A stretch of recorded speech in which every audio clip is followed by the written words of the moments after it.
آپ کو یہ یاد رکھنا چاہیے کہ دنیا میں ہر ذمہ داری کے تقاضے ہیں اور وہ تقاضے پورے کرنے پڑتے ہیں۔ دنیا میں ٹھوکریں انہی کو لگتی ہیں کہ جو چلتے ہیں، جو پاؤں توڑ کر بیٹھ جاتے ہیں انہیں کبھی ٹھوکر نہیں لگتی۔ بھارتی تاریخ میں ایک ایسا نام جس نے کم سنی میں اپنی ذہانت و فطانت سے ملک و قوم کو حیران و شستر کر دیا۔ متضاد حیثیتوں پر مبنی زندگی کے مالک مولانا ابوالکلام آزاد ایک زبردست صحافی، عالی مرتبہ مجتہد، عظیم دانشور، بلند پایا مفکر، فلسفی اور جنگ آزادی کے عظیم رہنما تھے۔ مولانا ابوالکلام آزاد کی پیدائش 1888 میں مکہ معظمہ میں ہوئی۔ ان کا اصل نام محی الدین احمد تھا، مگر ان کے والد مولانا سید محمد خیر الدین ابن احمد انہیں فیروز بخت کے نام سے پکارتے تھے۔ اپنے والد سے ابتدائی تعلیم حاصل کرنے کے بعد آزاد مصر کی مشہور درسگاہ جامعہ ازہر چلے گئے، جہاں انہوں نے مشرقی علوم کی تکمیل کی۔ عرب سے ہجرت کر کے بھارت آئے تو کلکتہ کو اپنی سرگرمیوں کا مرکز بنایا۔ یہیں سے انہوں نے اپنی صحافتی اور سیاسی زندگی کا آغاز کیا۔ انہوں نے یہیں سے 15 برس کی عمر میں لسان الصدق جریدے کی ارادت کی اور سن 1912 میں 20 برس کی عمر میں الہلال کے نام سے ایک ہفتہ وار اخبار نکالا۔ یہ پہلا باتصویر سیاسی اخبار تھا۔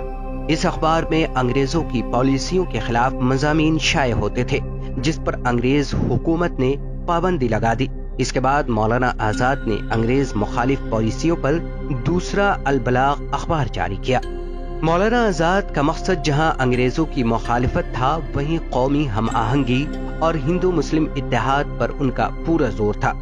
انہوں نے اپنے اخبارات کے ذریعے قومی وطنی جذبات کو بیدار کرنے کی کوشش کی۔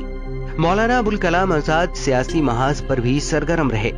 انہوں نے تحریک عدم تعاون، بھارت چھوڑو اور خلافت تحریک میں بھی حصہ لیا۔ گاندھی جی کی قیادت پر انہیں پورا اعتماد تھا۔ گاندھی کی افکار و نظریات کی تشہیر کے لیے انہوں نے پورے ملک کا دورہ کیا۔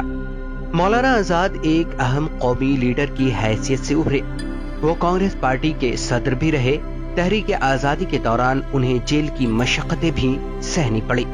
بھارت کی آزادی کے بعد مولانا آزاد ملک کے پہلے وزیر تعلیم بنائے گئے۔ انہوں نے وزیر تعلیم کی حیثیت سے بہت سے اہم کارنامے انجام دیے۔ یونیورسٹی گرانٹ کمیشن اور دیگر تکنیکی، تحقیقی اور ثقافتی ادارے انہی کی دین ہے۔ مولانا آزاد صرف ایک سیاستدان نہیں بلکہ ایک صاحب طرز ادیب، بہترین صحافی اور مفسر بھی تھے۔ انہوں نے شاعری بھی کی، انشائیے بھی لکھے، سائنسی مضامین بھی تحریر کیے، علم و تحقیقی مقالات بھی لکھے، قرآن کی تفسیر بھی لکھی۔ غبار خاطر، تذکرہ، ترجمان القرآن ان کی اہم تصانیف ہیں۔ مولانا نے اپنی کتاب غبار خاطر قلعہ احمد نگر میں قید کے دوران تحریر کی تھی، جسے مالک رام جیسے محقق نے مرتب کیا اور ساہتیہ اکادمی نے اسے شائع کیا۔ مولانا آزاد اپنے عہد کے خداداد صلاحیتوں کے مالک شخص تھے، جس کا اعتراف پوری علمی دنیا کو ہے، اور اسی ذہانت، لیاقت اور مجموعی خدمات کے اعتراف میں انہیں بھارت رتن سے نوازا گیا تھا۔ مولانا آزاد کا انتقال 2 فروری 1958 کو ہوا۔ اردو بازار جامع مسجد دہلی کے احاطے میں ان کا مدفن واقع ہے۔